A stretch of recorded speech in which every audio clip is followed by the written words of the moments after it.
Welcome to another installment of the Final Scoop podcast. My name is Robert Schinetsky, the supplement engineer. Joining me is my international cavalcade of fine supplement industry insiders and Lukasz Rytkowski, Prometeus Intelligent Sports Technology, Shane Smith, Stack 3D, and broadcasting from his bunker 30 feet below the surface of the earth, Robert Samborsky of Apollon Nutrition. Thank you, gentlemen, for joining us, and for all of you listeners out there tuning in, thank you. Keep your comments, questions, queries, and smart-ass quips coming. We will address all of those as we get past our main event topic discussion, any other banter between our subjects. So thank you guys for tuning in. If you like what we're doing here, feel free to leave us a comment, share, subscribe, do all that good stuff. Do a thumbs up. Leave us a 5-star review on that. That helps us, rank higher on all of the podcasting platforms, and it spread the good word, the gospel to the other people that are interested about supplements and fitness, nutrition, all that good stuff. So here we are, gentlemen. Another week. This is the Baker's Dozen episode, lucky number 13. TJ will be joining us imminently. He's got some other business things that he's wrapping up and will be hopping on soon. So how are you all? Good. I am fantastic. You are fantastic? I'm always fantastic, yeah. Shane, you have the Black Monster today. So Yep. Usually it's the green one or the, I think I've seen the red one with you before. So how would you describe the flavor of the black one? Me and my wife were discussing this the other day because it's not like I always thought it was a limited edition, the black one, because it came out a while ago. If I remember trying it, it's kind of like a raspberry, like a real thick, dark kind of raspberry. That's the best way I'll describe it, or maybe a mixed berry. Yeah, but it's good. Oh man, it's as far as I know, it's good.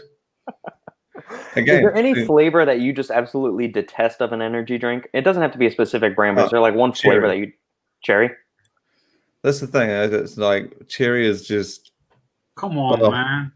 Oh, I think it's like... I had this discussion with Greg. I said that it's like generally when you get outside of America, you lose people who are big fans of like cherry, pumpkin pie, definitely, and like watermelon, less popular. Just those signature flavors. I mean, I don't mind watermelon, but they just get like less popular the further away from America you get. But cherry, I've never, even the ones that are like good, I'm just like, it was like Ghost Greens. I liked Ghost Greens. I had their lime one. I thought it was great flavor, but it's lime. And I'm like, even if you nailed this, I don't like lime. Right?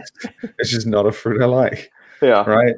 So I was like, I can see that this tastes really good because it's no bitterness, none of that, but I don't like lime. So I was like, I can't really describe it because I would, even if I ate the fruit itself, I would not enjoy myself. So yeah. But cherry, and that's a popular one. A lot of brands do Cherry Monster. I think they have their red one. It's a bit 3D energy as well. Yeah. Bang, of course. Ray's had the Apollon. I mean, not Apollon, Apollo. Sorry. Saw Robic, and I was like, did I miss something? I was sitting there going, I was like, is it Apollon? I was like, no, it's not. No, it's Apollo. You lost something behind your back. Yeah, it was. They had a cherry one, so it's yeah. It's just not me. Yeah. Lukasz, what about you? You try a bunch of different things. Is there one flavor that you just absolutely cannot stand if a supplement is flavored a certain way or an energy drink is? It's a tough one, you know? Uncaffeinated. Yeah. Unflavored. Yeah. That's for sure. I would need to think about it, but watermelon was never like my go-to flavor. I really like, to be honest, I really like the cherry. So I disagree with Shane. But you know what? I really like the C4, the black cherry. This kind of flavor suits me perfectly. I haven't tried that one. This one is really good, because you have different varieties of cherries. Especially in my country, we got 3 varieties. So you have this very bright one variety, which has a mild flavor, and the dark one, which has like a more bitter but it's more sweet flavor. So it has this zing. I personally prefer the dark one. So yeah, that would be my go-to. I really like the grape. I'm old school, so yeah, grape option this works for me. And to be honest, my favorite right now is America Labs, the red white boom. Every flavor is simply on point. So yeah, I'm sticking to these guys, and of course the C4. So yeah. The only C4 flavor I've tried is the orange flavor, orange twist or orange burst, whatever it's called. I've got 1 or 2 cans of it left over. Yeah. Yeah. The only, Robbie, what about you? Least favorite flavor? It could be supplements or energy drinks. I mean, in general, I never liked actually cherry. I mean, I like cherries, like fresh cherries. I like them as a fruit, but I don't like cherry flavors. At least I haven't tried a good one that I would enjoy. I'm not a big fan of watermelon. Never like that. Fruit punch, because just everybody's doing fruit punch. Also not a fan of grape. And I never understood the point of unflavored protein. That's like, I've seen few companies are doing it, and I honestly, like, I'm a huge believer when it comes to like carbohydrates. Yeah, like if you do something like cyclic dextrin or something like that, I really don't see a point of flavoring it, because most of the time it's added to something, and I don't understand the point of flavoring creatine either, because sometimes you add it to something. Yeah. But when it comes to protein, unflavored protein, I just don't see the point. Gotcha. Ladies and gentlemen, TJ Gonen has graced us with his presence. The flavor master. So TJ, the topic at hand before we delve into the next one is going to be least favorite flavored supplement. It could be energy drink or just your least favorite flavor. It's something you see it and you think, oh my God, shoot me in the face. I don't want to drink this. I hate this flavor. For the one that I, like historically, something I actually tried and it tasted like shit. That's or just like anytime you see a new flavor pop up from a brand, you think, well, Shane, like for instance, Shane doesn't like cherry flavored supplements or energy drink. Okay, got it. Yeah. So first, like I think Robert was at my place and I let him taste a pre-workout that's now actually is okay flavor. Chaos Crew, bring the chaos. That was pretty bad. And that was actually a very good pre-workout. I gave it rave reviews, loved it. It's an amazing pre-workout. That thing tasted like a donkey's ass. Unbelievable. And you know what? I mean, you guys know, I always say that pre-workout flavors don't matter unless it's so. And I can, like, I'll take stuff, but that thing, oh my God. Like, I don't even know how you can make it something taste so bad. Like, what is like the orders to the factory? Hey, listen, just think shit. Now think really hard. Now think shit that tastes bad. Make it double as bad. Like, that's how it tasted. It was so bad. So that's the thing that first comes to mind as far as bad taste. Now, as far as I think anything that's sort of a lot of these collagen proteins, I don't know if you've tried them. Like they're terrible. I don't know if it's a taste or the flavor. Some of them are okay, like the OV one. They've managed to make it work. A lot of them are just bad. As far as flavor that I don't like fruit punch. I'm just done with fruit punch. I don't think fruit punch is bad. I think it's just been abused, right? Like, so I think it's too much. Fruit punch. What else, like, flavors I don't like? I don't like blue raz, honestly. That is my least favorite. I cannot stand that flavor. I've never liked it. So I actually, there's ones that I liked originally, but I think I'm just done with this shit. Like, I'm done. Almost like, you know what? The other one, Robert, that's getting to that point is that pop, whatever, berry, America pop, something. They have like Freedom Pop. Yeah, Rocket Pop, all of those. Rocket Pop. I'm very close. It's getting close to the blue raz level of hatred, as far as like I'm so done with this shit because people are abusing it. Yeah, I think that's the mostly. Someone said unflavored protein. Robic, you said unflavored protein. I don't understand the point. It's just like, what's the point of that? Like, I know. I know. It Maybe makes if you no do sense. it- you know, if you A do lot like of a them- bake for like a protein, Yeah. just started with the baking. Then I sort of get it, but otherwise, For the recipe. Yeah, but A lot- TJ, yeah. like for example, I love cherries. I love cherries, and I love. I said I love watermelon, and I love grapes. But the flavors of those fruits, I just think they've been done so many times that's a that problem. it's just like overdone. It like every company has grape, everybody has watermelon, and everybody has fruit punch. I agree, it's abused. Grape. Is there a lot of grape powder though? No. Used to be But a then I lot. guess if you don't like it, you're just gonna see it everywhere. Yeah. It's funny, like because like I actually like grape, but I'm trying to think if there's a lot of grape like energy drinks. I agree, but Yeah. grape supplements, like actually, But I would appreciate like a grape intro workout. Honestly, like But if it's done well. you think it's too generalized as far as the flavor? The For example, because you got different types of grapes. You have the white grapes, the dark grapes.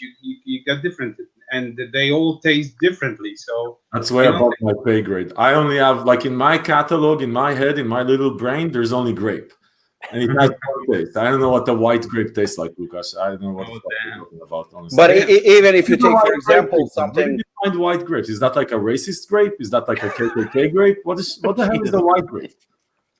No, we have white grapes here. Really? What is the But white? then- Robert, so Americans help me. you never What's the tried white grape? the white grape and the dark grape. Well, it's like you've got white grapes that you make white wine from. So you've got red grapes, and then you have white Where grapes can for I white wine. buy white grapes? Can I go on Whole Foods now, like on the Amazon course. Prime app, and order white grapes? Yeah. If I remember correctly, Jack did a white grape. Yeah, and so did Redcon. I think had a white grape intro or Total War flavor a long time ago. But the thing is, it's like, I swear to God, if you gave me grape and you gave me a white grape, And you know and what? told- I think would that tell the difference. There's no difference, Shane.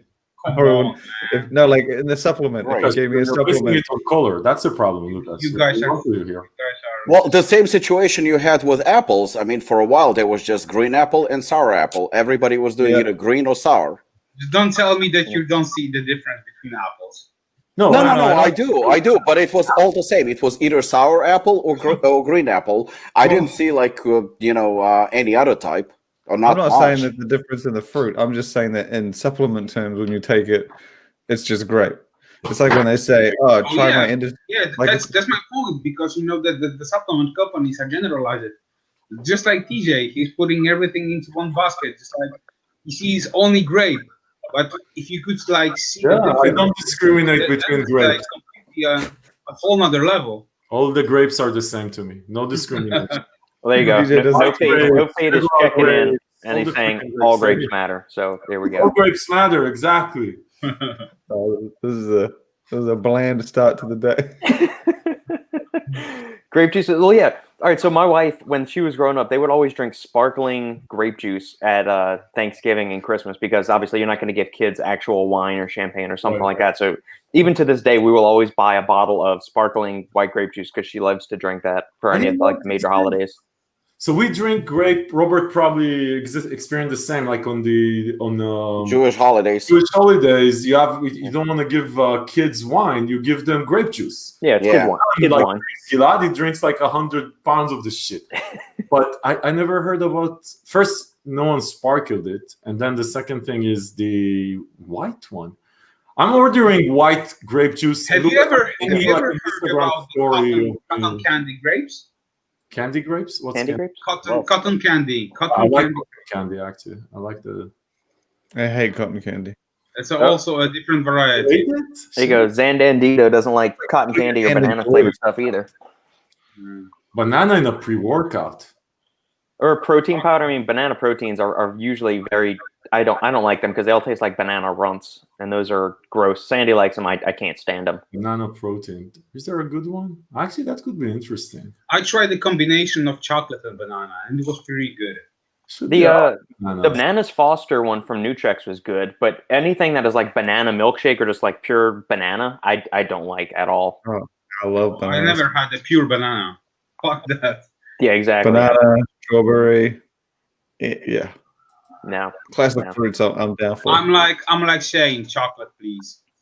I mean, hey, I'll I like whatever that. I have, I'll do it. I want more coffee flavored pre-workouts. I think that's an underrated flavor that not enough companies do. Is there even one? I know G Fuel has like a French vanilla flavor. It was not a pre-workout, like something real, not for. Yeah. If I remember correctly, there's a brand called Java Up, and that was their whole point. They sell like a mug, and it was it's a pre-workout coffee flavored. You enjoy it in a mug. Here's an interesting thing. Let's get your opinions on this. Leroy Colbert, I'm not even sure who that is, said the 3 most important subs are whey protein, B complex, and an enzyme complex. Didn't we mention this kind of last week when we said underrated and overrated? Yeah, I guess so.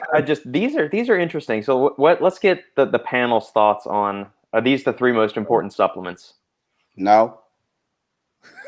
Whey protein.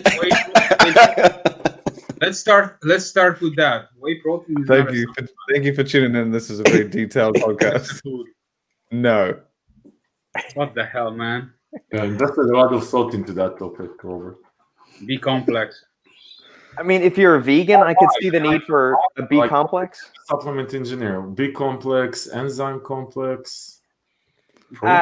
Whey protein. He does say once said. He makes it. I'm assuming, was it a while ago that someone said this? Yeah, I'm not sure who Leroy Colbert is, though. Yeah, I have no idea who that is either. I don't know either. Let me see. I don't know the guy. It sounds like, don't know. When he said once said, makes it sound like maybe it was like. He's an American bodybuilder that died in 2015. He was born in 1933. Oh, yeah.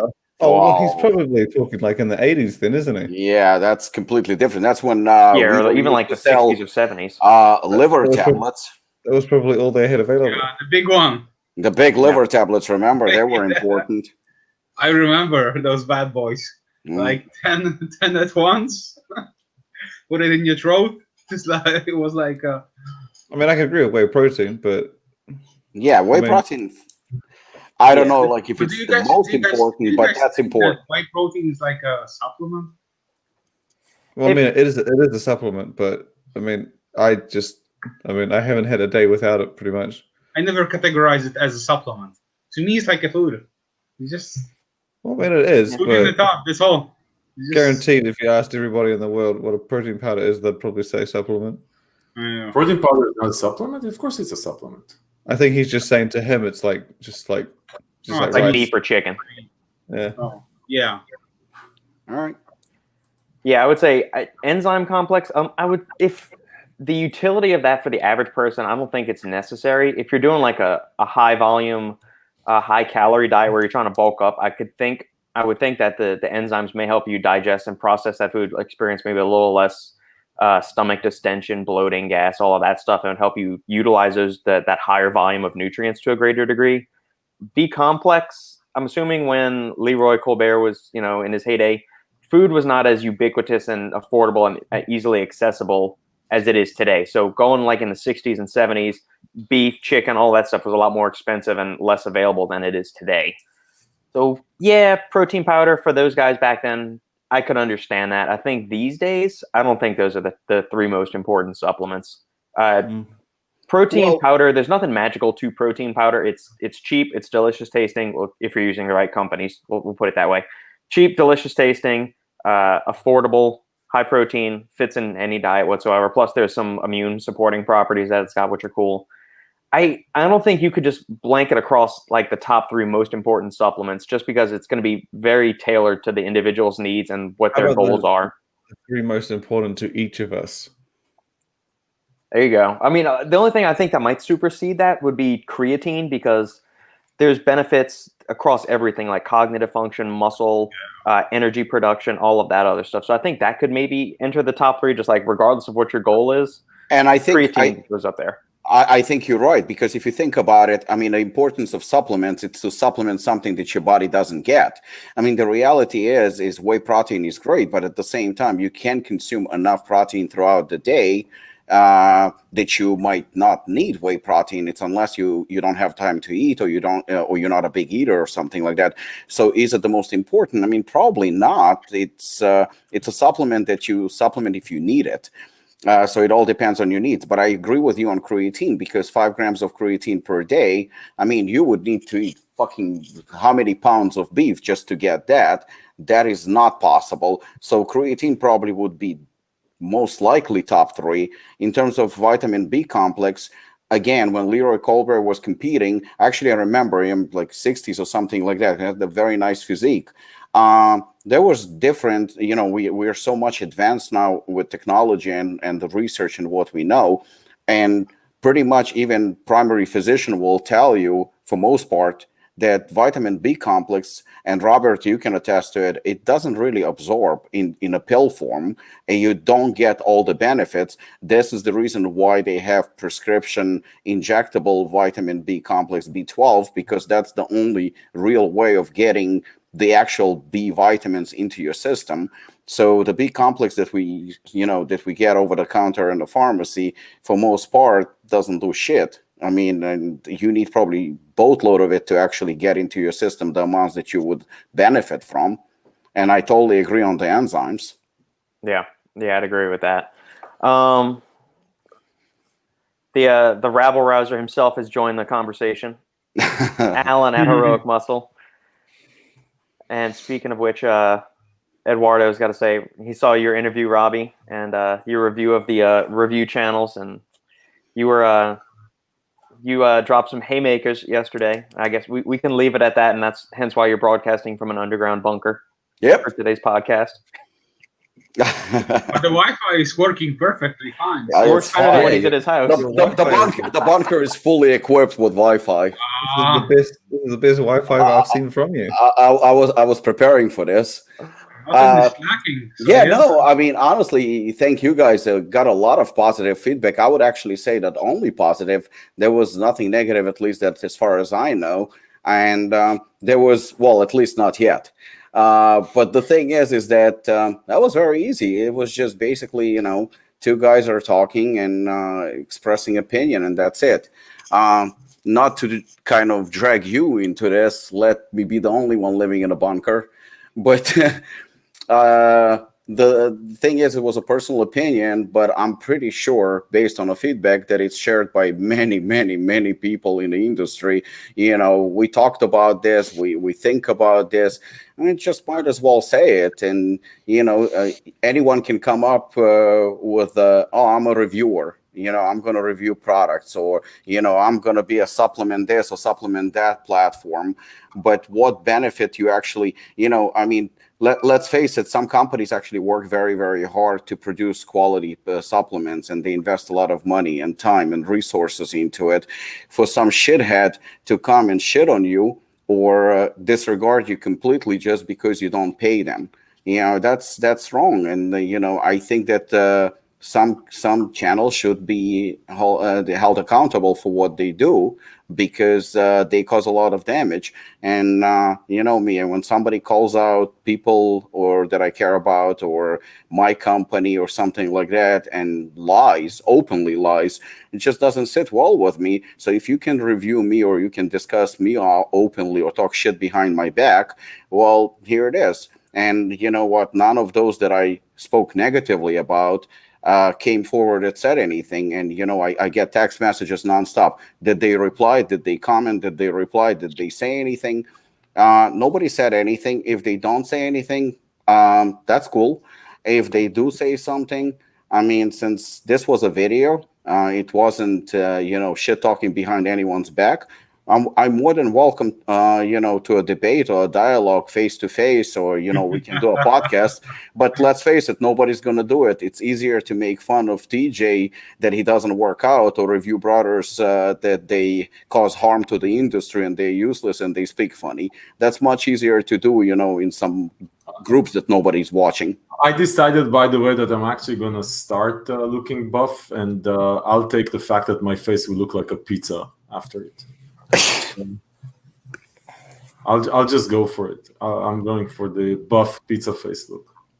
Well, there are products that can help with that, Yeah, I know. I mean, there's proof that it works. That and Ghost Glow. Both of them. That's where I was going to. I didn't say it. You did. So now you're going to get a bunker too. All right, for all of you out there, keep the questions, comments rolling. We're going to go through all of these. Once we get to, we're going to get to part 2 of the main event for today. And then this is going to be, I'm grabbing this inspiration from TJ. He posted a picture the other day of Michael Jordan crying and says, "I can't believe they reformulated that pre-workout again." And so my question to you all is, and so TJ, I want to let you start this off, and then we're gonna kind of jump off from here. Did you have a specific pre-workout that you were referencing when you posted that caption or not? I'll tell you, actually, no, not specific, but there's a couple of stories that happened in the past. I'll tell you what pisses me when these things happen.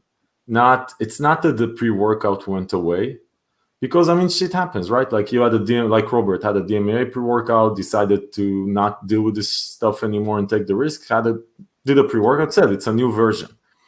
It happened way more than once in the years that I've been doing reviews and stuff like that the pre-workout changed, dramatically changed, without the brand telling shit, just continuing with life as usual. Like this thing comes out and it's different. It's just totally different. Now, of course, if you look at the label, then you'll see it's different. Mm-hmm.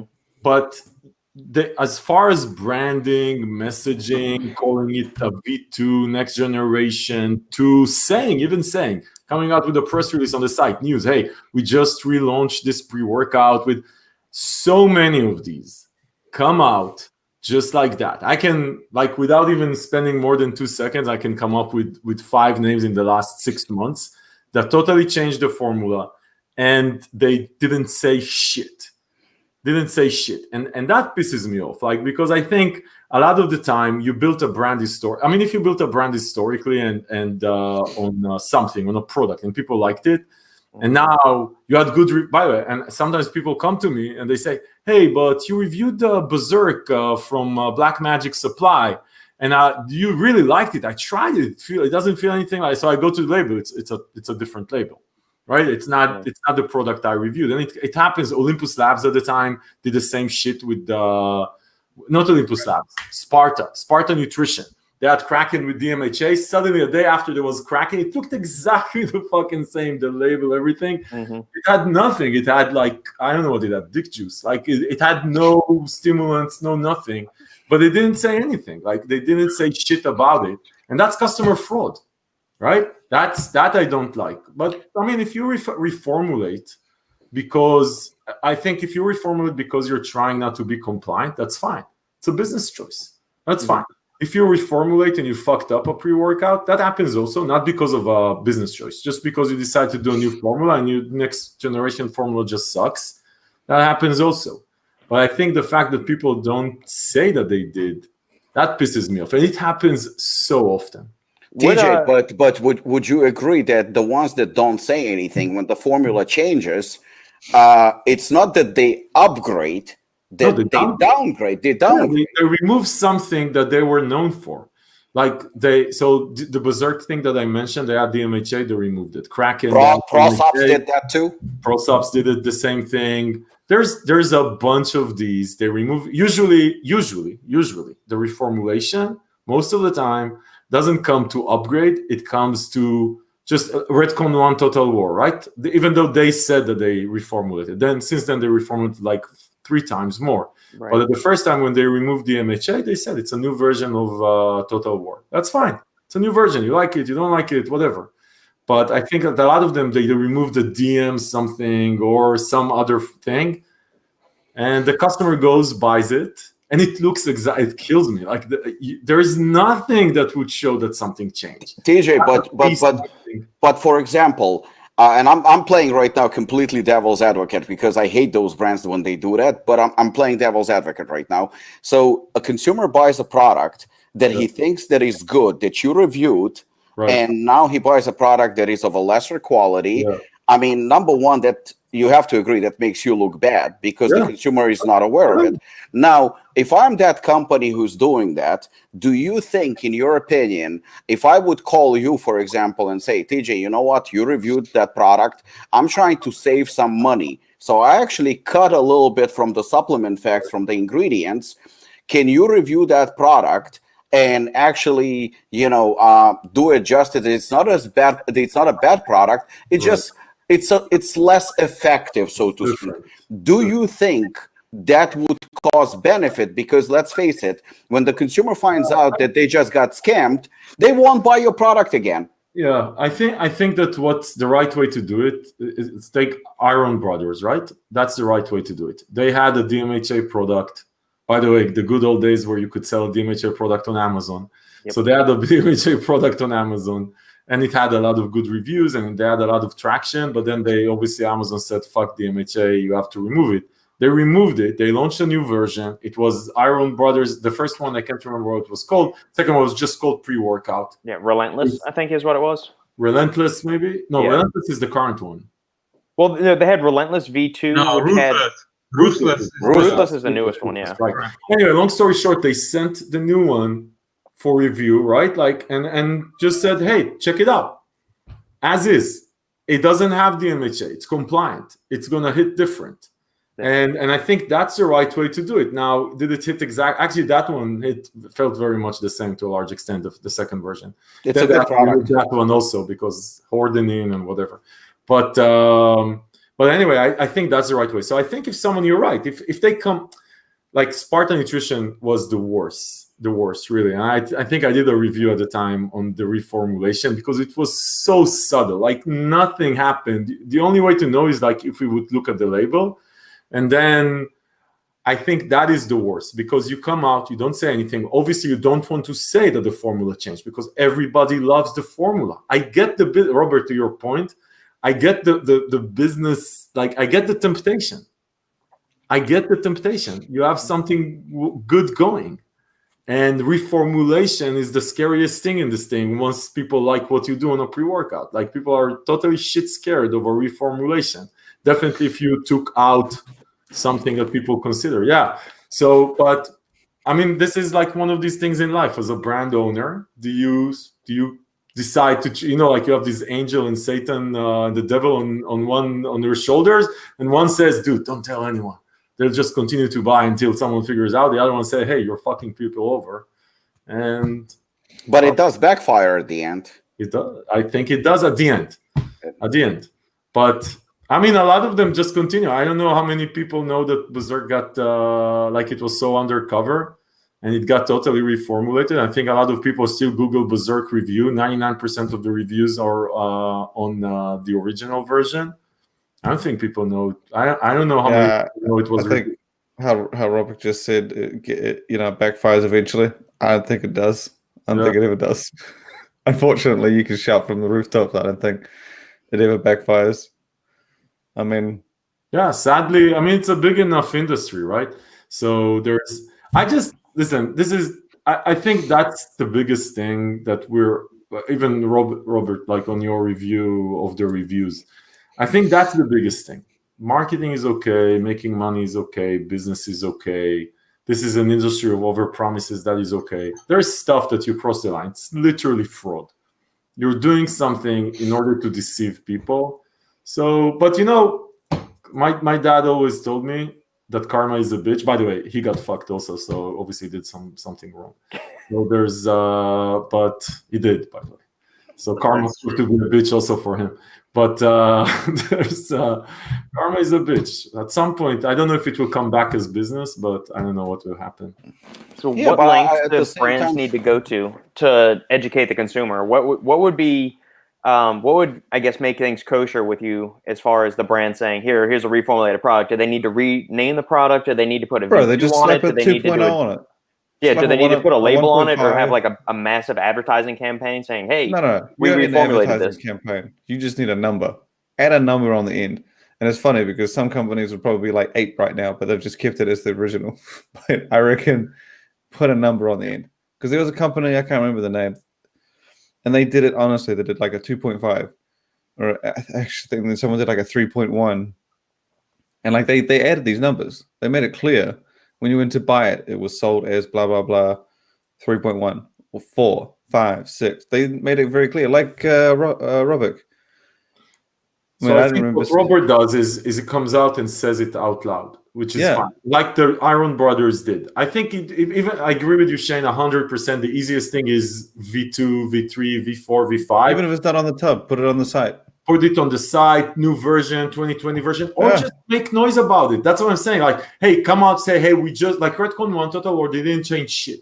It didn't say new 5, fix, but it was so clear they changed.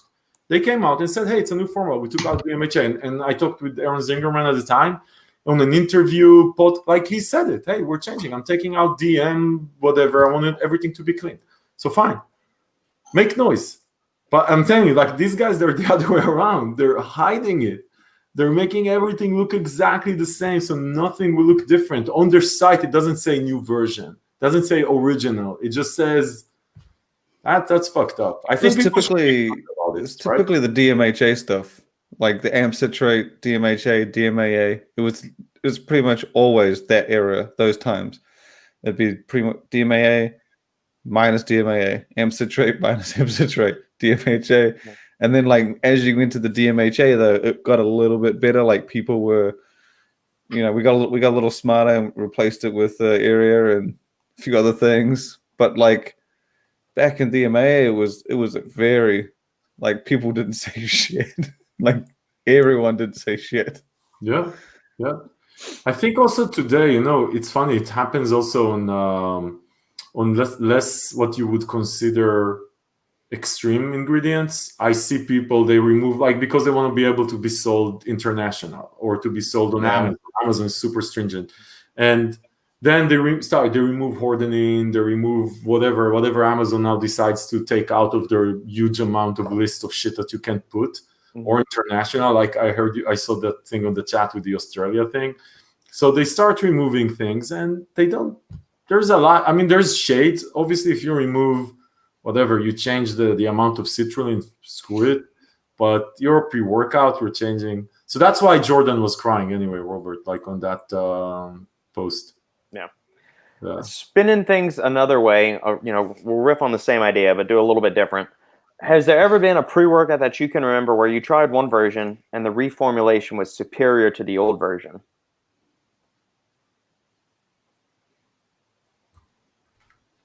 Shane's got a big no going on. I liked Hooligan, the new version. Every version of Hooligan I liked a bit more.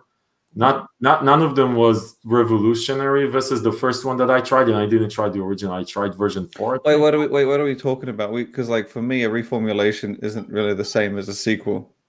Yeah, like total reformulation.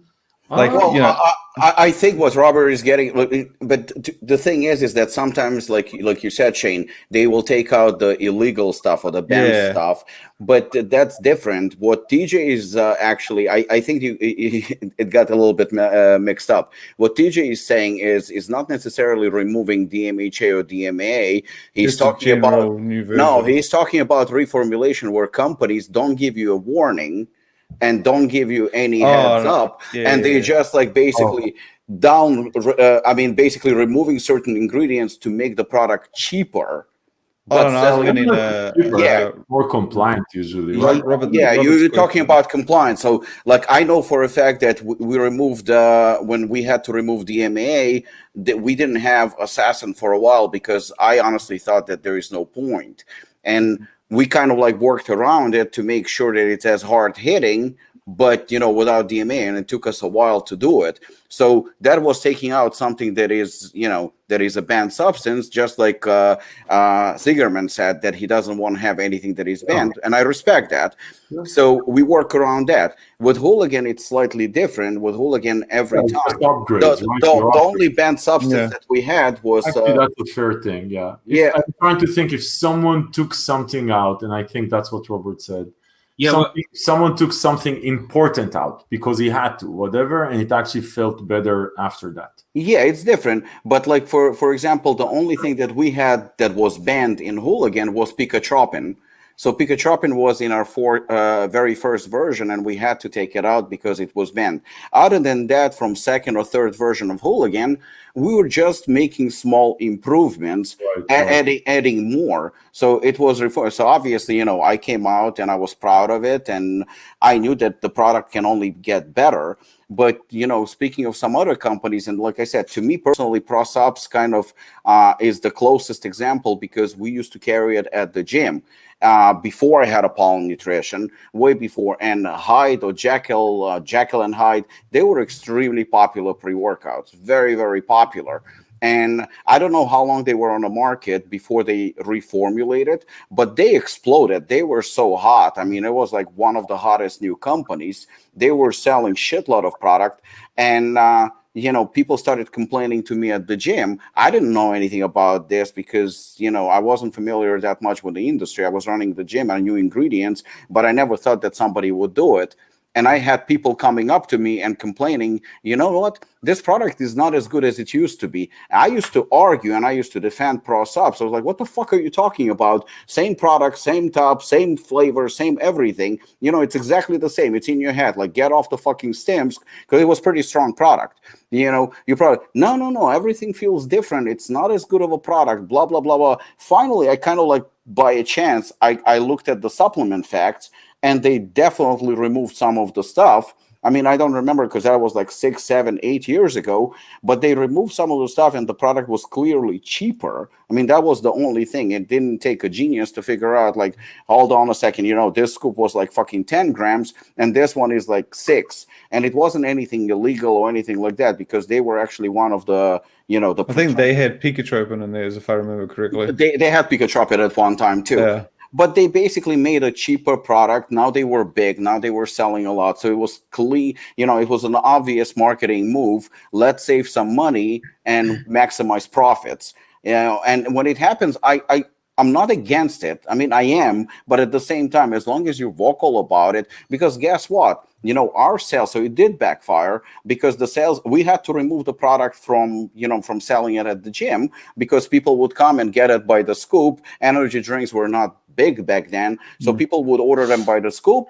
They would have a scoop of pre-workout, boom, you work out. The sales dropped significantly, and I remember we switched to another brand because, word of mouth travels very fast. Apollon is a small gym. One person tells another one, this pre-workout used to be good, now it's shit. Guess what? They're not buying it anymore. I think that it did backfire, and, specifically in that example.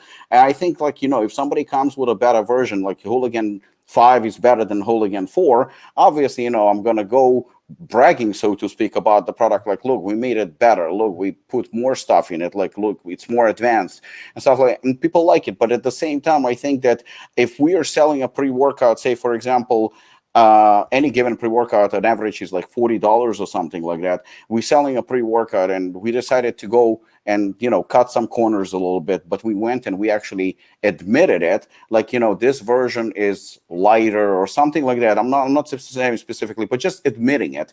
Or even going to TJ or Review Brothers or somebody who reviews products, and we tell them, like, listen, here's a new version we would like you to review. Yes, we went a little bit lighter. Yes, you can compare. Even TJ, not necessarily, I think, would shit on the product, because the company comes straightforward and says, like, listen, this is a lighter version, but we're offering it to consumer instead of $40.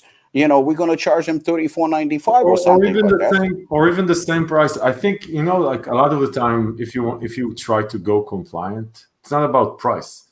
It's fine to change the type of feeling, right? It's a pre-workout. It was hard hitting before. Now, yeah, maybe it hits a different market. Whatever, I don't know. It's pumps focused. It's okay. Keep the same price. You're right. I agree. I don't think I've ever had any supplement company in the history of working with this shit. I don't think I've had anyone ever come to me and say, hey, man, look, we made this a little weaker. It's a little bit lighter. Nobody will. Traditionally, it's like, hey, we changed the formula. It's, it doesn't have DMHA, but I think it's better. Like, it's always, I think it's improved. I actually think this hits harder. I actually think this is more intense. No one has ever come to me and been like, look, dude, this is a little shittier. It's straight up.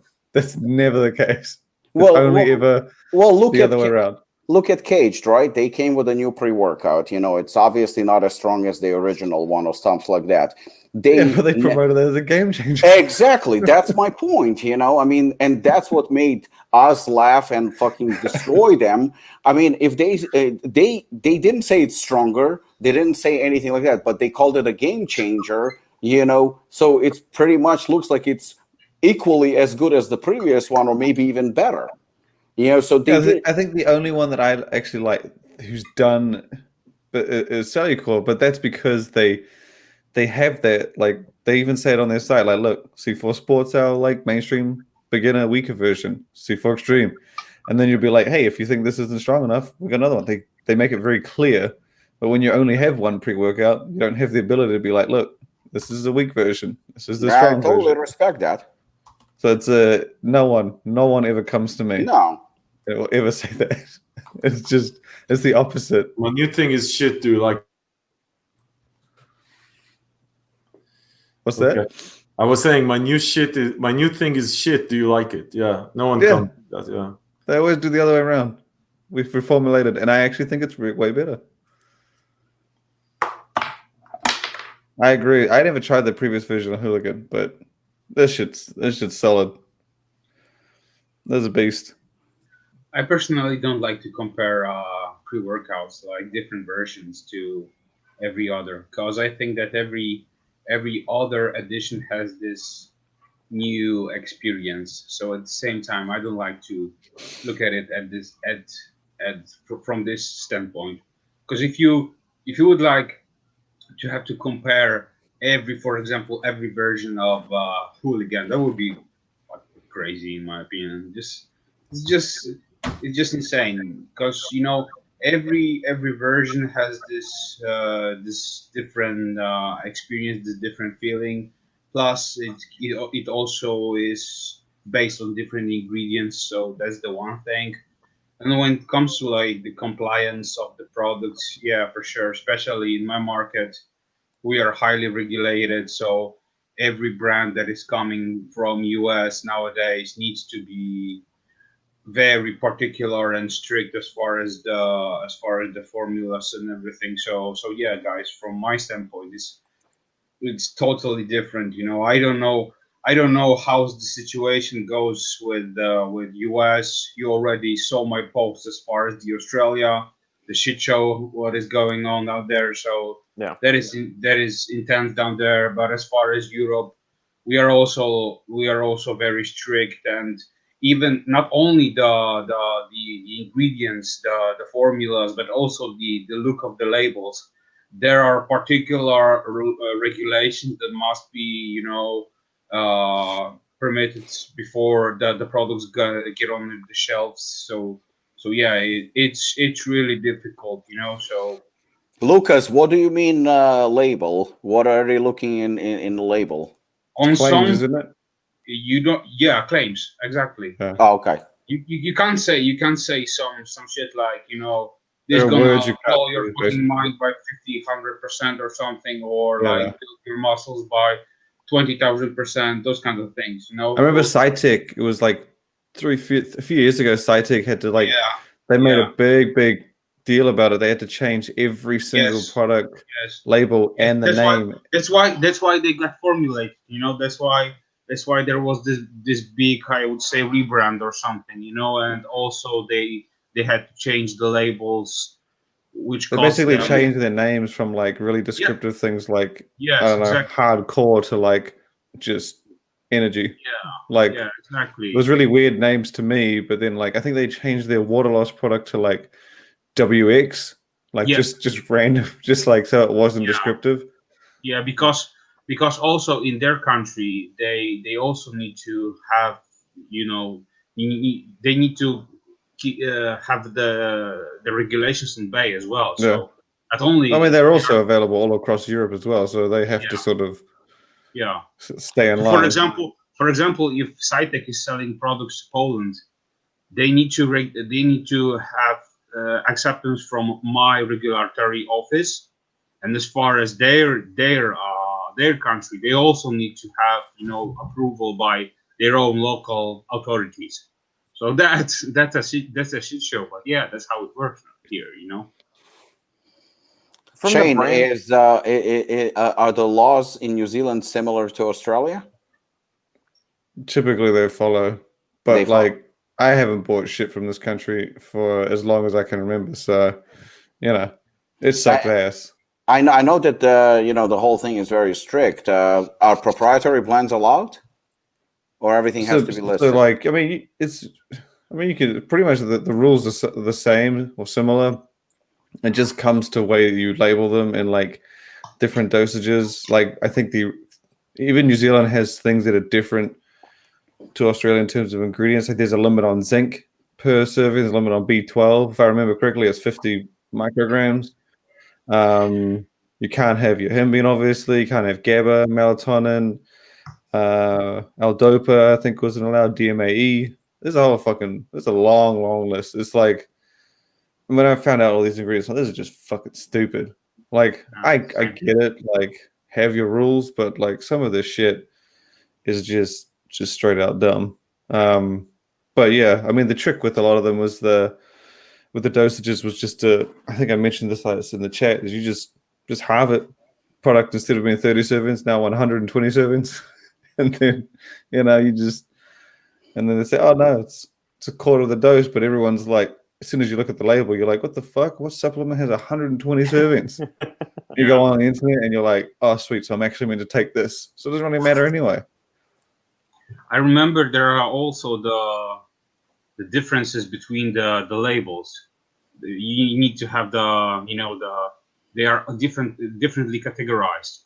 For example, so that's that thing. Like I think this is part of. I'm not sure if the thing that's happened now, but I remember last year, like in Australia, it's got to be like it's like a food supplement label. So you literally have to have nutrition facts on a pre-workout.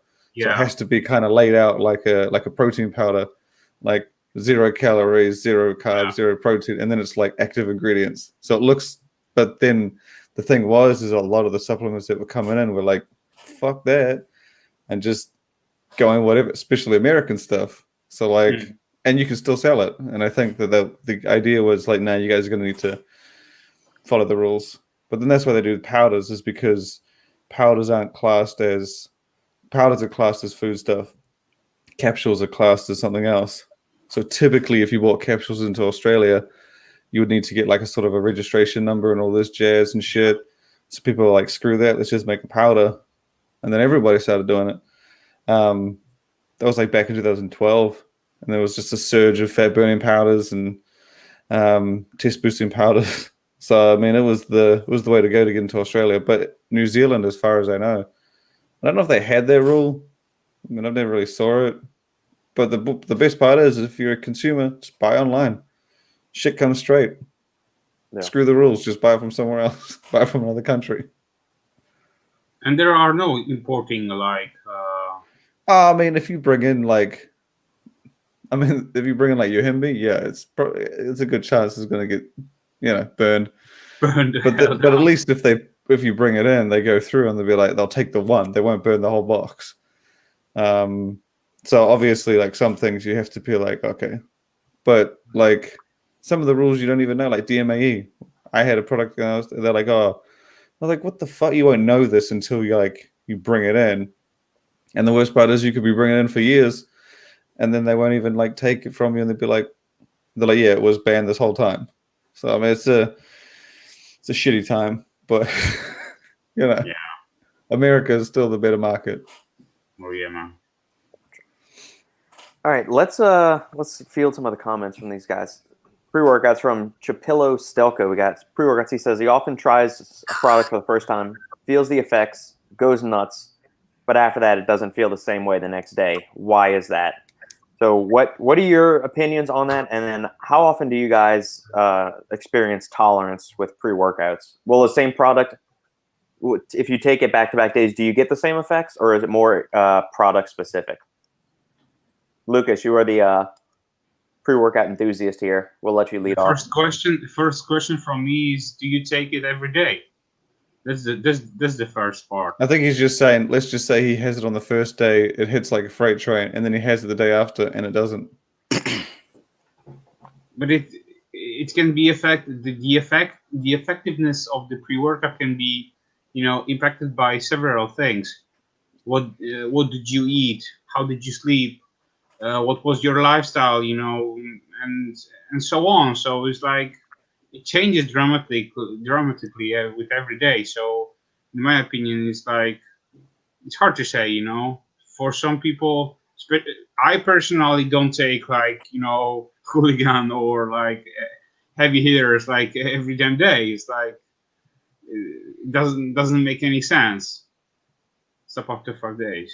All right, so he takes the pre-workout 5 days in a row. I think it's ingredients based. I think it's like for me, back when DMAA came out, I would take it if I took it twice in the week. Like, it was night and day difference. I'd have to give it like a week's rest. Like jacked, I would take it would hit like a train. I'd take it 3 days later, it would hit like a little bit less. But if I took it a week later, hit like a train again.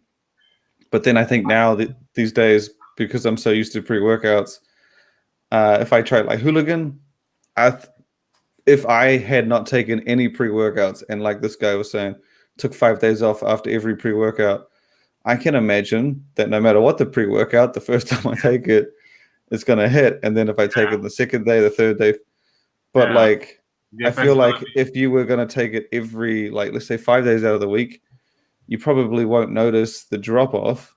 You'll just get used to that sort of, I guess, the steady level or the consistent level of the pre-workout. But I would say it's product dependent. And I would also say that, when you take breaks like that, it's, again, if you have a pre-workout once a week and then you start having it every day, it's going to be a night and day difference. Yeah, I agree. TJ? Yeah, I think by definition, if you almost any pre-workout you're gonna take on a daily basis is you're gonna stop feeling it. I agree, it's ingredients and it's also personal. Sometimes there's stuff that rubs off really fast, and some things just stick with you and they're effective. Personally, I think that the best way to tackle this thing is to cycle between pre-workouts, and I always talk about that. Like I have, take 3, use each and every one of them, cycle. Like use this one, then use this one, then use this one. Use a steam-free one if you can, and then just get into the cycle. I think also it's fun.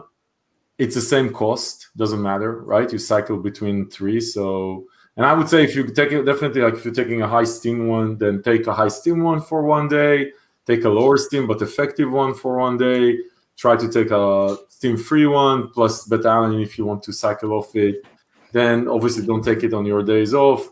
I do that all the time. I think there's very little, you get insensitive to steams by definition, no matter where they come from. Yep. And then also you just get used to the feeling. So that's why I get, it's happened so often where people would say, hey, this latest, I got this. It doesn't feel anything like the previous stub. Dude, you've been fucking abusing it for like 2 months. It's not gonna feel, I don't know what in life feels the same after, someone told me that you bring me a supermodel and I'll show you someone who's tired of fucking her. That's... I just knew that this was where it was going when he stopped. We had this pause, and he's like, "Nothing else is like this," and I'm like, Uh-oh. And then I was like, "He's going there. He's going there." Think about it. I know, Shen. I know. It's expected, but still, think about it. Like Brady is tired of fucking Giselle. I'm telling you, and she's Giselle, but he's tired of fucking her. It's the same Giselle that he saw for like 20 years. That's your headline, Robert. Just put that. Final Scoop podcast. Brady weary of Giselle. Brady tired. I'm telling you, he's tired. He's tired. That's the episode title. When he has like these dirty dreams, it's about this fucking fat ass woman because he's so tired of that perfect Giselle. Robert, you got a room in the bunker? Yeah, I know. Like TJ is. That's the reason probably TJ after this is leaving and is coming here. Yeah. It's gonna be ahead of him. He's after. I think that. But you know what? As much as TJ, you're so fucked up. But you're like you have issues, man. But you're right. I mean, like fuck, he's right. Fucking the same woman for a week or 2. I mean, and he's been fucking Giselle for God knows how long. If he has an affair, you can't fucking blame him. She's perfect. She's perfect. She's perfect. But you know what? I love pizza. I can't fucking eat it 7 days a week. I'll fucking start puking. That's just the way it is. Giselle is perfect. I'd fuck her, but I'm pretty sure. Yeah, I hope my wife is not watching. This poor guy has asked us about pre-workout intolerance. Well, now going back to pre-workouts, it's a perfect analogy. You can use the same pre-workout. I would love for him to use fucking Hooligan 3 times a day and then buy another one in 2 days. But the fact is, if we're talking about pre-workouts, then obviously, I would recommend using a quality pre-workout. Apart from Hooligan, I think Hypermax is a perfect example. We all like the product. It's a great product.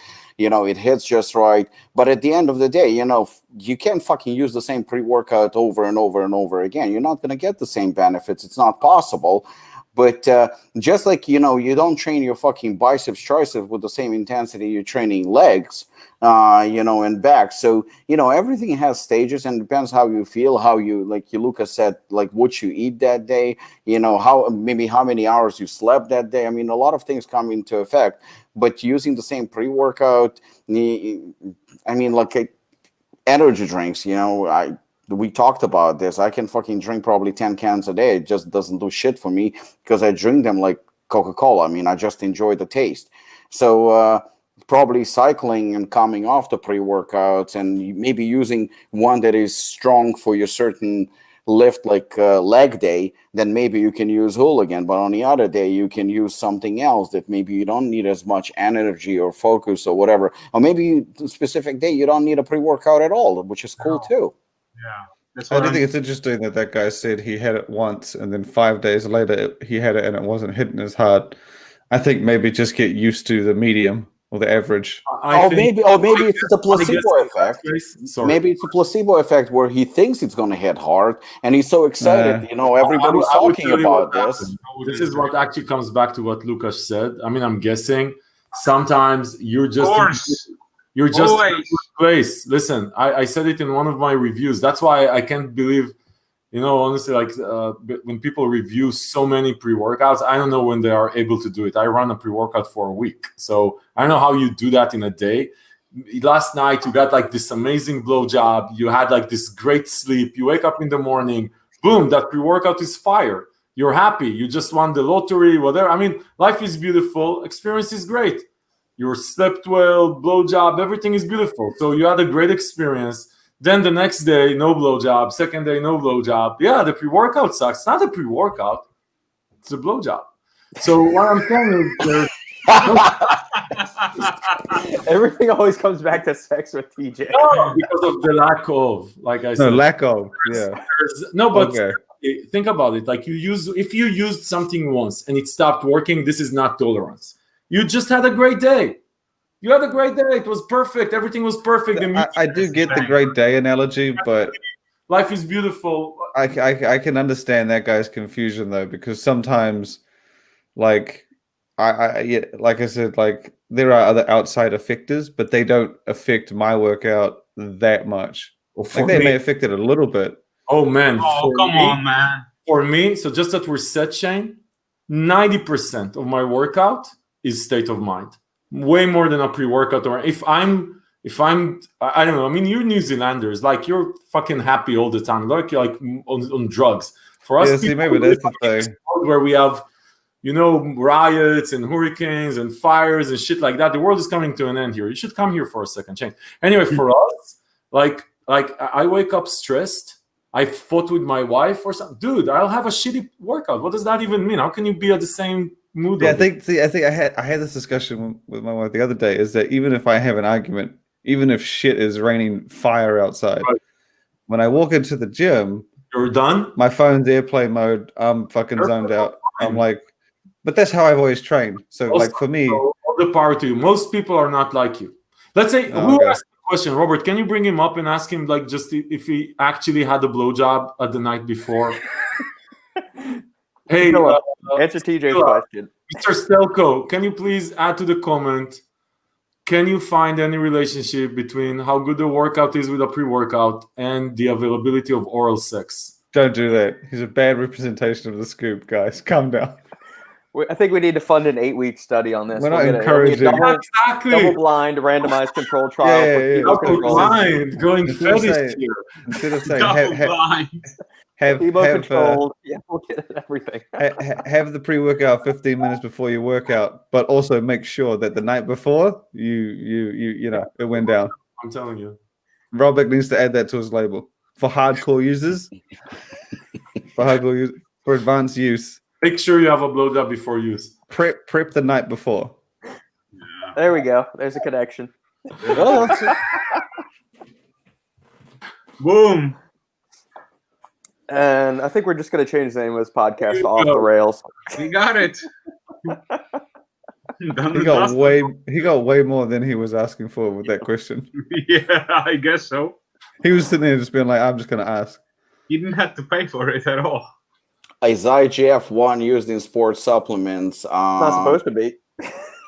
Yeah, well, IGF-1 is prescription actually, and I mean, not to shit on anyone's parade, because some companies claim that they have IGF, the real IGF. They don't, so that's pretty much it. It's a prescription. It's illegal. It doesn't exist, and anyone who claims lies. No. See, that's the kind of answer he probably wanted about the pre-workout.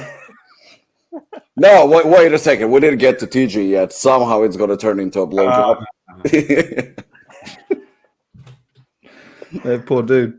On Yeah, poor the guy. days that you guys are recommending taking stimulant-free pre-workouts, do you still consume other forms of caffeine throughout the day? Or are you taking, when the days you're taking a stim-free pre-workout, is it a complete break from caffeine? So no tea, no coffee, no energy drinks, no nothing like that. Hell no. No. Bro, you're talking to Lukasz. Come on, man. I'm with Lukasz. Yeah, no, I need coffee or tea or something. Pretty sure if Lukasz didn't have stims, he probably wouldn't be awake. No, I go clean. I go clean. By the way, Oh, come on. seriously, I'll go. No if blowy? Yeah, it's not that hard for a couple of days. If it's even on the workout, like if I go, listen. Not even one cup of coffee. Come on. No, so Lukasz, it's not that hard. I have decaf coffee. I actually like decaf coffee, Oh, and Me too. it's part of my civil responsibility to detox. Otherwise, I won't feel shit. No, seriously, I need. Otherwise, everything will feel the same. It's really hard. I take a lot of stuff. So you actually make sure that no caffeine in your body at all from any sources. yeah, nothing. It's not Okay. that hard. 2 days? Come on, bitches. It's not that hard. no, I'm not saying it's not hard. Yeah, when I'm just from I pure typically- enjoyment. That's all. I typically have pre-workout. Come on. So go I ahead. usually don't have anything on the days that I don't work out. Okay. So that's about it. All right, we got a lifting question, gentlemen. Let's see. Let's get the panel's thoughts on this. From Christopher Lenz, if I don't have straps, is it reasonable to do heavy barbell shrugs alternating with a mixed grip, or am I risking a blown bicep? You're risking a blown bicep no matter what, because you're in the gym, so accidents do happen. I tore my quad. Yeah, I tore my quad without even doing leg exercises. So I think the risk is always there as soon as you enter the gym. The risk of blowing. I still your think it's bicep. highly unlikely he's going to Very unlikely. blow Yeah, his bicep I just doing want to say shrugs. this. Yeah, very unlikely. I agree. Like 99% of the accidents happened outside the gym than inside. Yeah, that's true too. Yeah, I don't think you have to worry about a blown bicep. And if you're looking for straps, go with Versa grips over regular lifting straps. You can get them on Exactly. Amazon for like Love 50 bucks. Versa grips. Yeah. Versa grips. I always, every time I use, I mean, like, you know, some sort of a pull motion. Yeah. I think for 5 years now, Versa grips, and I always say, I can't believe people buy supplements before they buy Versa grips. I just love this shit. It's amazing. I tried the Versa grips. Didn't quite like them. Really? Yeah, I'm old strap, typical strap guy. It's so comfortable, so work. Like I used to have Easy to use. issues on the tendon here, like serious issues. I mean, I'm old as fuck, right? I was gonna say maybe I need to wait like a decade, and then I'll get then I'll get age issue. masters level Versa grips. I'm too early. My bad. All right, Shane, let's roll to the the fast, Oh. fury, fiery questions. And Shit, we're there already? Hold on. Oh, Bring up another man. question on topic. I just remembered. Hold on. Yeah. There, for the listeners out there, if you got any other questions, comments, or smart ass remarks for the panel, or you just want to tell us how good looking and attractive we are, we're okay with that too. Or if you have any Or you off-topic questions, you want to know how tall Yeah. TJ is, or how often Robbie gets some action, it's just any of these kind of questions are more than welcome. Yeah. How often do I get action? That's amazing.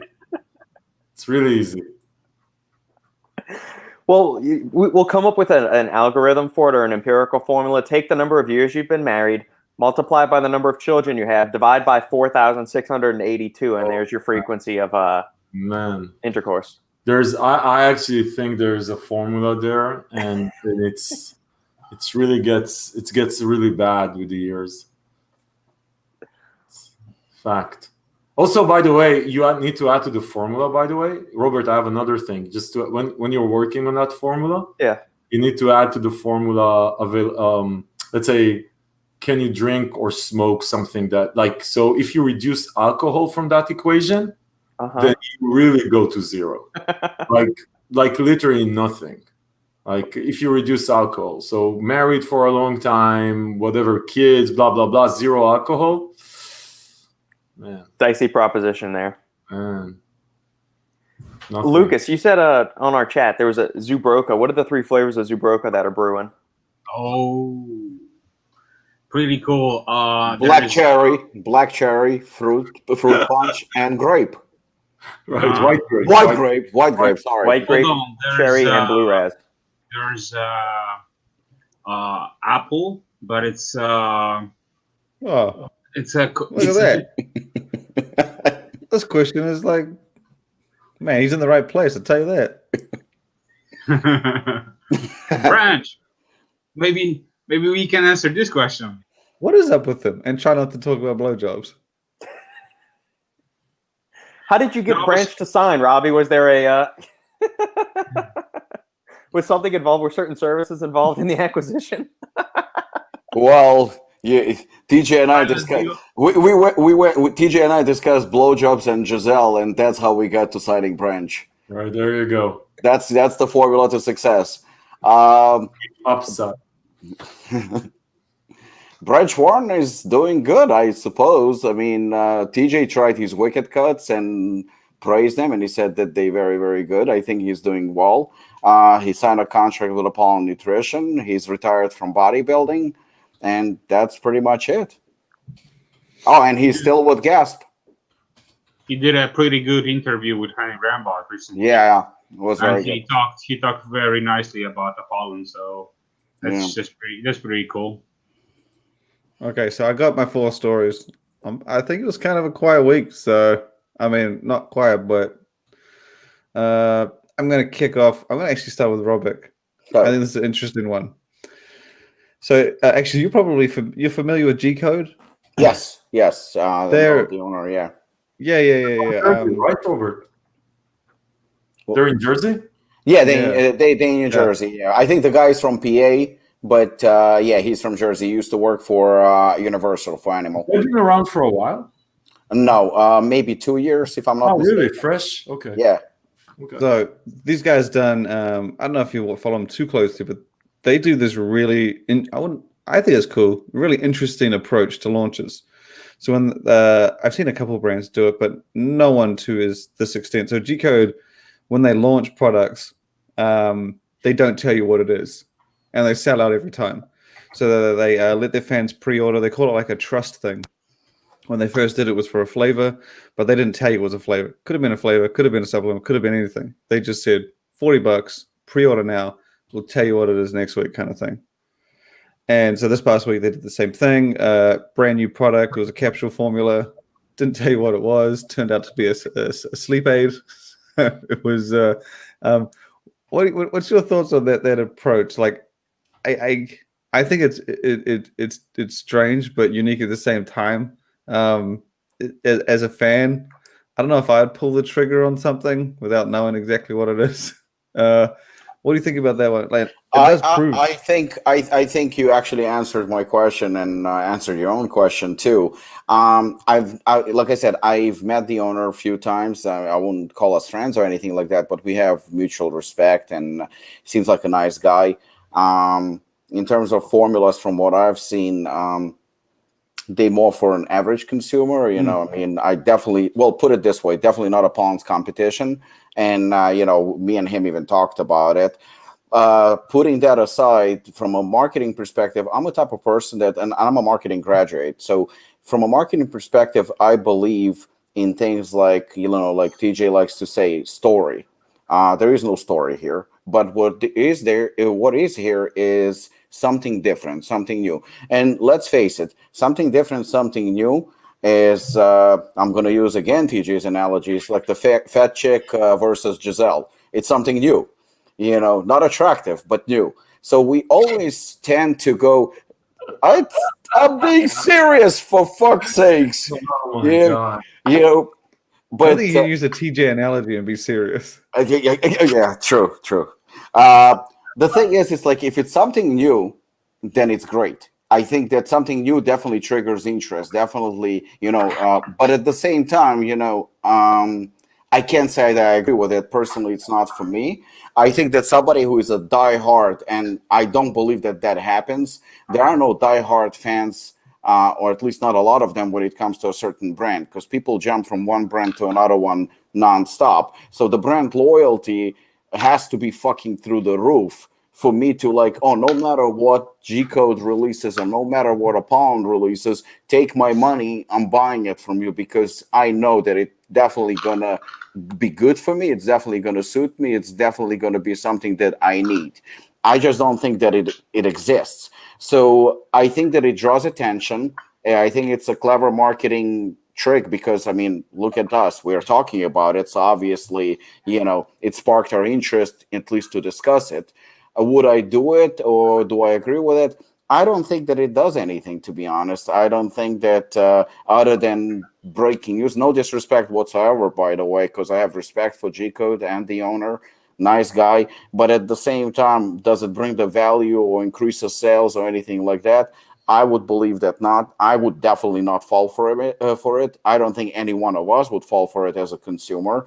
But it's something that we would talk about it because it's cool and it's new. They do sell out every time, usually that night. Well, yeah. You know what? It also depends. But then obviously that's subjective, isn't it? It's very subjective. It's a small company. I know. I don't think that they can be compared, just like we cannot be compared to Redcon or something like that. Because if Redcon sells out and they probably buying fucking 50 units of one, 50,000 units of one flavor, then it's very, very impressive. But you know what? Our first batches were 200 units. So 200 units today to sell. I'm not saying that that's what GCode does, because I honestly don't know, so I'm not going to go there. And, the claims of something sold out, they can be very, very subjective too. But like I said, it's great marketing, great publicity, good for them. If somebody buys it, I mean, then good. I'm pretty sure somebody does. I mean, there is no doubt in my mind that somebody does buy. But you know what? I can say this, that Apollon's been around probably for, over 5 years. Popularity is definitely climbing higher and higher and higher. The brand is pretty popular, but I'm going to go on a limb and say, if we release a new product and we make a lot of noise, specifically this year, we made a lot of noise. If we made that announcement tomorrow, I know for a fact, the units that we buy, and it's in thousands, we will not sell out. There is no chance. Yeah. Good to hear. I'm going to interject real quick, Shane. I'm going to say, it would take a lot for a brand, for me to trust a brand to just give them my money abjectly without knowing the formula, because if I only the formula, the product, the category, well, if I put in also go ahead, sorry, Robert, I was gonna say $50 is what their pre-workout costs. If I put down $50 and I didn't know this is a hunk of shit formula in a scoop, 1 gram of creatine, 1 gram of citrulline malate, 1 gram of betaine, 1 gram of arginine AKG, 1 gram of taurine, 1 gram of this Robert or TJ? I mean, if I gave a company $50 and this is the formula they sent me, I would demand a refund immediately, or they would completely lose me as a customer, because that is a dog shit dog shit formula. It's $50, really? That's what it is on their website. Whoa, shit! I gotta increase prices. Yeah, 45. It says 45 servings, but you're gonna have to triple keep this thing to feel anything. I think to just from a marketing angle perspective, I think it's a great. It's good to try and innovate. Yeah, it's a good idea to try and innovate and come up with new angles and ways to get excitement and get your audience intrigued, and that's fine. I think specifically, Shane, to that specific tactic, I think it's like if they would come to me as a marketing consultant and say, hey, we're thinking about that, I would tell them that is, I don't think it's an effective approach to anything, because a couple of things. One, there's no upside in ordering it pre-knowing what it is. So why would I? Like, there's just zero upside. I mean, I'll just wait for you for 3 days to tell me that it's a fucking sleep formula, and I'll buy the sleep formula. I'll sleep for 3 days without it. I'll be fine, right? Or whatever, if it's a so there's no upside. When people do pre-order on something, you say, hey, I'll pre-order it because I just want to get it first. That's fine. I know what it is. I want to get it first. Here, I saw the way that they packaged it, and I was intrigued by the idea of building trust, and I think the fact that you want to convey to your audience, hey, there's people trust us. I sort of get it. I don't think it's a good execution. I don't think that there's I didn't build a benefit except you trust me. I mean, I'm not sure what the benefit is me for the customer. And again, it's not like a pre-order when I know what it is. So I think, and to that point of selling out, come on, you can it's Instagram. You can even, like, let's say that you have an Instagram channel, you can post your own questions to yourself. I think for me, I just found it interesting because they do this. They've been doing this for like a year. So they do this with every single launch. Still doesn't matter. It's because I know I get it. It's a launch strategy. I'm not. I don't see the effectiveness. I don't see what it does. I just. If you remember, Inspired did it. Not necessarily to this extent, but they did it where they didn't reveal the formula. They let you pre-order. I think it was, can't remember which Devastate it was, but they made a point. That was yeah, I get it. I pre-order. But then pre-order pre-workout. I'm just saying pre-order of something. I don't know what it is. I don't know if I need it. I'm assuming it's amazing. I still don't know if I need it. I think it's a great thing. I would. Don't know the guys and wish them all the best and success and whatever. I doubt. Shit happens. I doubt, though, that there's 1,000 people or 100 or 200 people pre-ordered this shit without knowing what it is. How's that? Like, if I had to press a button now and bet $1,000, I would bet no way. You don't believe that they sold out? I mean, they could sell out if there's 3 of them. I just don't believe it. There's also, like, I see their follow. Again, I don't know these guys, and I didn't review their stuff, and it may be fucking amazing. But I would just doubt. Like, we know the dynamics of this industry. You can't invent dynamics, guys. We know. Like, it's not like if Robert now posts something on Apollon's web following, and with all the following that he has, says this is out of nothing, he's going to sell 1,000. You're not. Like, without saying what it is. It's just why. There's no reason. You need to create impetus. I would just, if I had to bet, like, I would say that this is, it's a good angle, but it's not, again, I don't think it's well executed. It has zero virality impact. I just don't, I don't get it. Like, I mean, good to try and innovate. I like the attempt.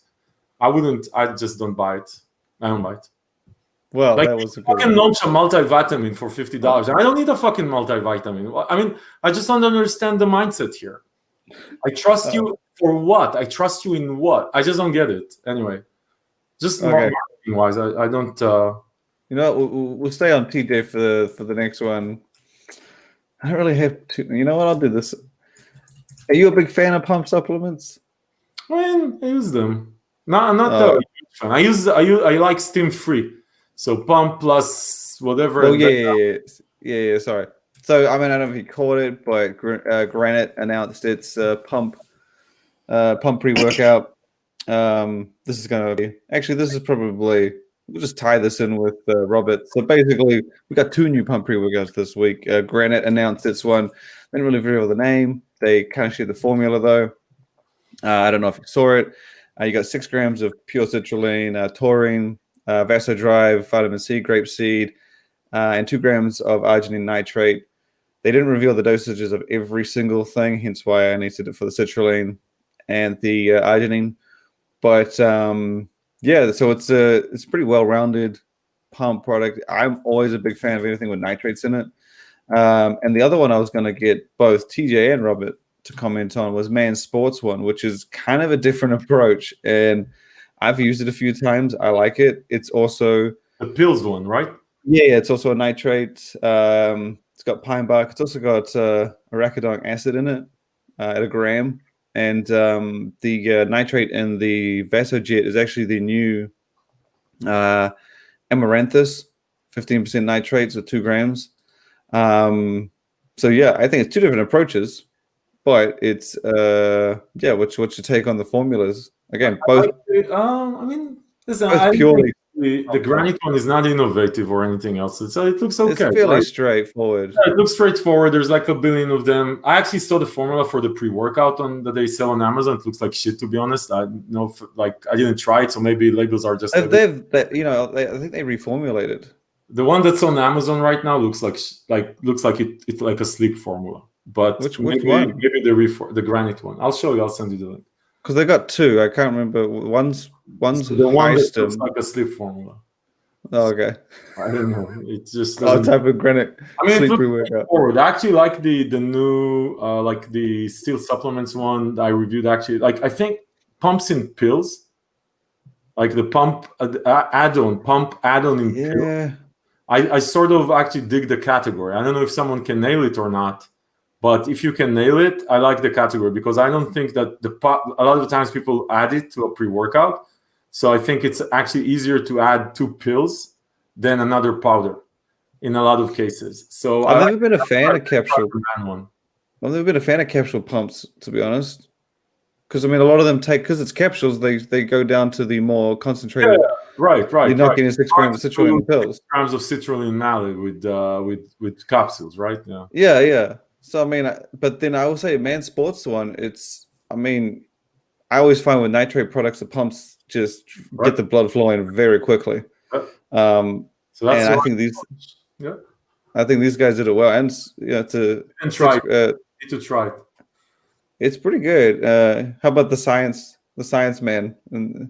Robert, do it in a Russian accent.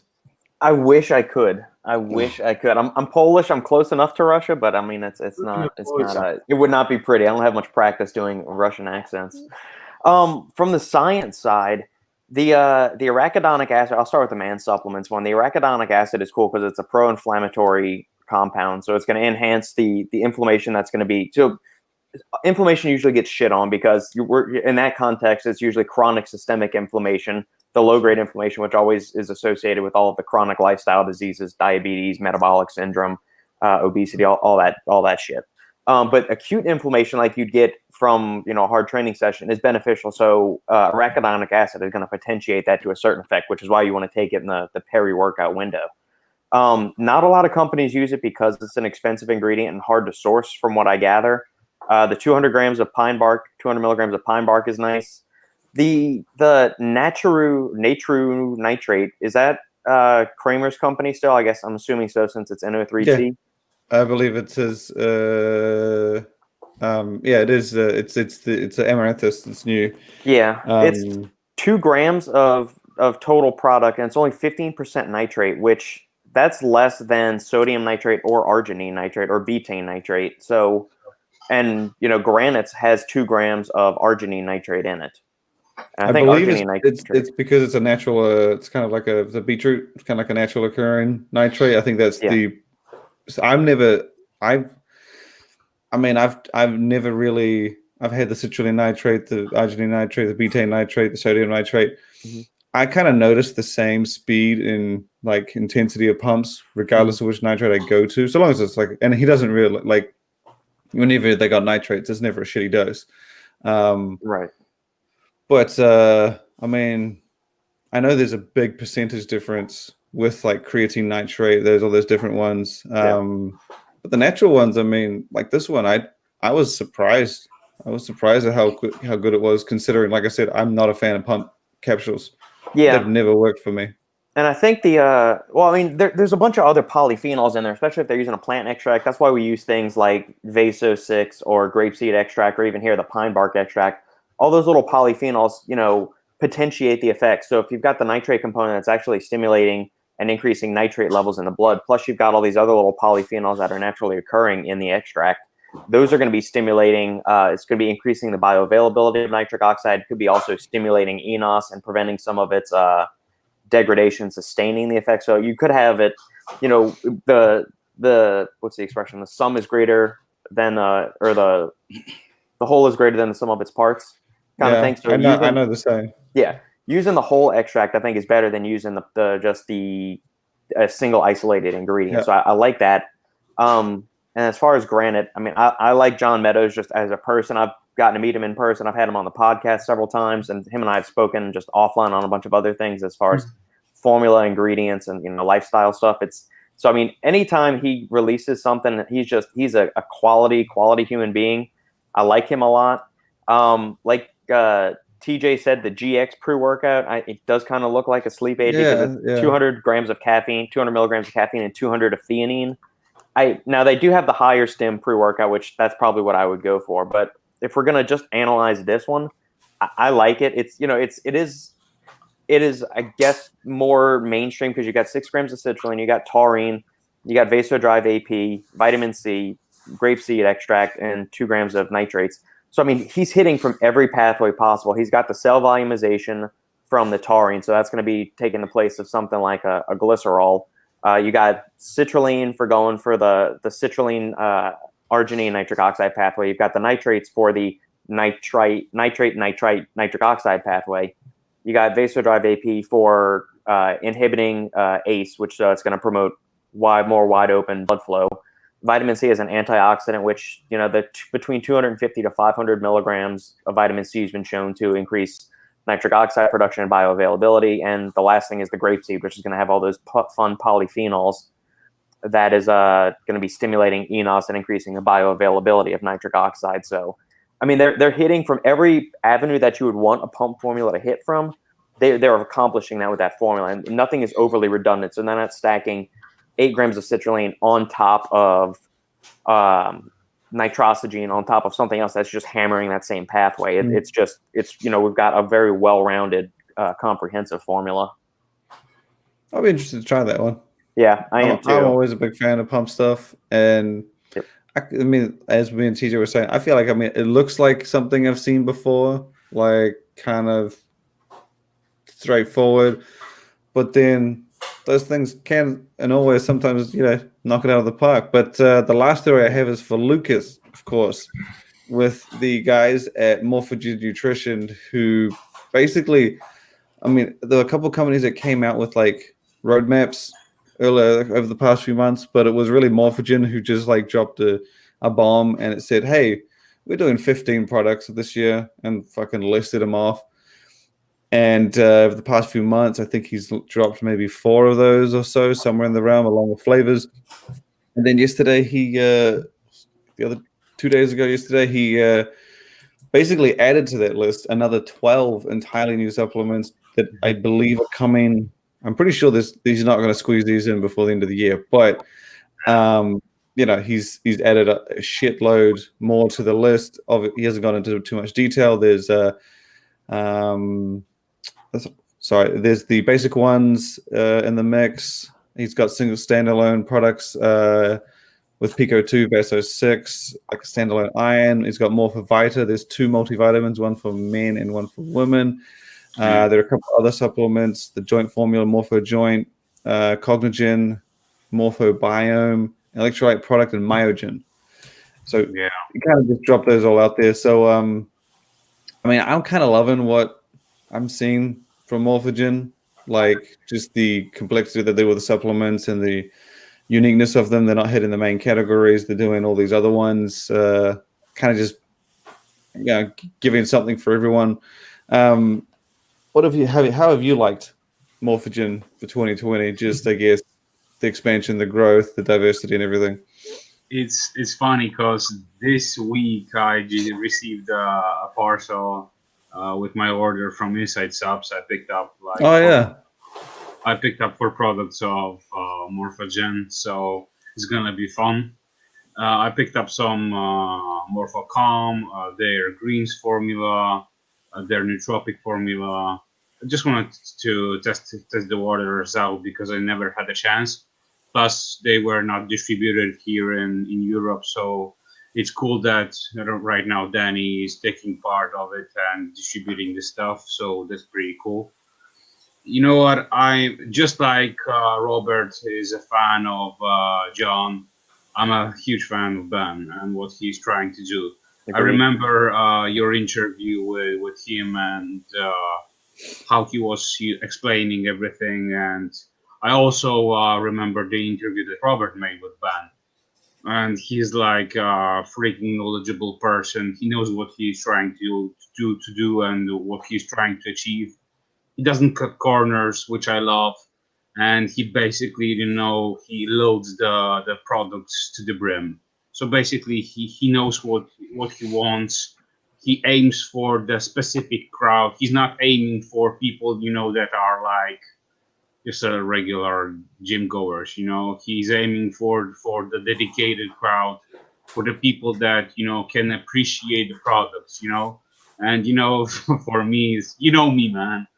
I live this industry, man. To me, it's more than a passion. It's more than everything. I can talk about this industry and about the products like the entire day, entire night. So yeah, I can. I do like his approach. I don't know if anyone heard it, but his approach with the $48 thing, where he makes a product $48, and if he can't make a product that has like however much worth of ingredients, he doesn't do it. Yeah, but he exactly. aims for $48 for everything. Yeah, exactly. It was such an odd number. To him, every product is equal. So he wants to offer his customers, the exactly maybe like this same base. And then when he did, I think he was saying when he like, what was it? He did something and he ended up, making room in the budget for each product. And then he just put like $1 or $2 more into each product instead of taking the money. Yeah. I was like, it's funny. It's funny how he operates, Plus, his wife is now engaged with this entire business. So that's also cool. I'm very excited about the protein bar. I don't know when he's gonna drop it, but that's a big thing. And me, I'm a functional food guy, so yeah. I'm excited for his one. I mean, Doug's one is another big one coming, but I think he's doing the balls, the core balls. I'm pretty sure that's the name he's going with. Yeah. I don't know if you tried those. No, not yet. I know you got samples. Yeah, I got some samples, but I mean, it might be different from the final version, but they're not bad. I mean, but they're good. Do you think that the balls is gonna be better option for some people than bars? I mean, it's the same for me. It's if you're like, hey, have this, you get 20 grams of protein, 200 calories. I'd be like, sweet. I wouldn't care if it's balls, squares, a bar, or triangles. Yeah, I mean, because I'm a dick, man. I'm just gonna be like, dude, whatever. I was waiting for it. I knew it was coming. I had the door open for TJ. I was like, where's it coming? I was like Kramer and Seinfeld. I was waiting for him to jump on. They're pretty good. I'll say that Doug did a good job on making, but I don't know the macros, but if they're as good as he kind of makes it out to be, I mean, they taste pretty damn good for the macros he's given. From what I've heard, it's going to be 10 grams of fats, 20 to 25 grams of carbs, and 20 grams of protein. I mean, he's done a good job because I always find with the smaller snacks like Pandy's protein bar, when you have a smaller piece, you don't run the risk of like someone being like, oh, this is chewy. Well, if you've got a big mouth and you fucking take in half a bar, anything's gonna be chewy. Yeah. But like the core balls are, there's 5 per pack, so you actually get like a fifth of a bar, and in that sense, it's quite easy to eat, quite chewy, quite smooth. and he's done a good job at making it taste like quite candy-ish, quite sweet. I didn't like the chocolate one, but I think he's actually not doing that one anyway. The peanut butter one was pretty solid. It kind of tasted a bit like a smoother outright bar in ball form, if you get what I'm saying. And it had little crispy pieces in it. But yeah, it's a unique approach. But I am interested in seeing Ben just purely because he's a very thorough and detailed guy. And I mean, I like seeing anyone's take on the functional market. Yeah, man. My question to you: what was your favorite story for the week? Oh god damn it! Why do you keep asking me this shit? I like it. I love it. I didn't look. You know what? Just the first thing that comes to your mind. That's okay. The ghost multi. It's not a. I mean, it's just There you go. So this is kind of I had this thing last year with Inspired. Like, I'm a selfish person to some extent, and I'm a brand whore, right? As I mentioned the other week, I'm a fan of Razer, right? So if I need a microphone, I'm gonna go buy a fucking Razer microphone. It's probably not gonna be the best quality, but I'll be like, I'll just buy it because I like the brand. I'm a big fan of so I don't really stack different brands when it comes to supplements. I generally stack the one brand at the one time. Not pre-workouts and proteins, but I generally stack muscle builders, weight loss, vitamins, kind of do them all at once. And I like when people give me something that I use regularly, and Ghost did just that with Multi. I was like, this is something I already fucking take. I don't have to go somewhere else. I know Ghost puts together reliable shit. They very rarely ever, in fact, I don't think I've ever seen a supplement that seems to be short on anything for a specific category. I just like it looks quite normal. I mean, that's what I'm saying. It's reliable. It is what I look for. Like 100 of reliable multivitamins. Yeah, but that's the thing. I see for me, if like I don't know, let's say Nike did a shoe and it was inspired by my suburb, right? I would be over the fucking moon.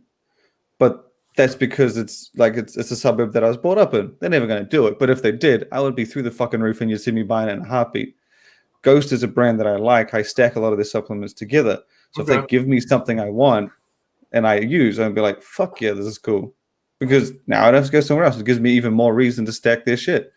That's kind of like what Inspired did last year, right? They were primarily pre-workout brand. Then they gave you a protein powder. Then they gave you a vitamin, a greens, a stim-free. They gave another fat burner. They updated their muscle builder. I'm a bit of a brand whore. And if you give me something that I use that I'm a fan of, you buy the entire stack. Yeah, and like Ghost did Multi. I'm a fan of a lot of Ghost stuff. The pump, Ghost size, the protein's amazing.